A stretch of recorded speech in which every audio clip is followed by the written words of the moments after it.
ശബരിമല സ്വർണ്ണക്കൊള്ളയിൽ അറസ്റ്റിലായ മുൻ ദേവസ്വം ബോർഡ് അംഗം എൻ വിജയകുമാർ റിമാൻഡിൽ എ പത്മകുമാറിനൊപ്പം ഗൂഢാലോചന നടത്തിയെന്ന് അന്വേഷണ സംഘം തെറ്റ് ചെയ്തിട്ടില്ലെന്നും സമ്മർദ്ദം താങ്ങാനാകുന്നില്ലെന്നും വിജയകുമാർ ഡി മണിയെ നാളെ SIT ചോദ്യം ചെയ്യും.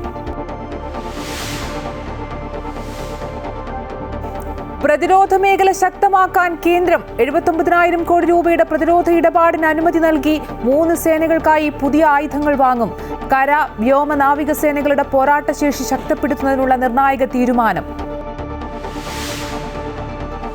തദ്ദേശ തിരഞ്ഞെടുപ്പിൽ ഭരണവിരുദ്ധ വികാരമില്ലെന്നും സർക്കാരിനെ പറ്റി ജനങ്ങൾക്ക് നല്ല അഭിപ്രായമെന്നും MV ഗോവിന്ദൻ.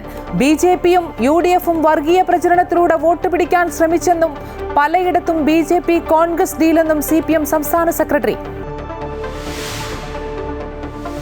തൃശൂർ മറ്റത്തൂരിൽ രാഷ്ട്രീയ വിവാദം തുടരുന്നു. BJPയുമായി ചേർന്ന് ഭരിക്കാൻ സഹായം അഭ്യർത്ഥിച്ച് കോൺഗ്രസ് നേതാക്കൾ വീട്ടിലെത്തിയെന്ന വെളിപ്പെടുത്തലുമായി കോൺഗ്രസ് വിമതൻ.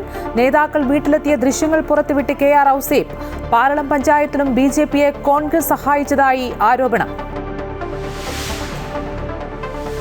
ഉന്നാവ് പീഡനക്കേസ് പ്രതി കുൽദീപ് സെൻഗാറിന്റെ ശിക്ഷ മരവിപ്പിച്ച ഡൽഹി ഹൈക്കോടതി ഉത്തരവിന് സ്റ്റേ. സുപ്രീം കോടതി നടപടി CBI അപ്പീലിൽ. സാഹചര്യം ഗൗരവതരമെന്നും അതിജീവിതയ്ക്ക് നിയമസഹായം ഉറപ്പാക്കണമെന്നും കോടതി.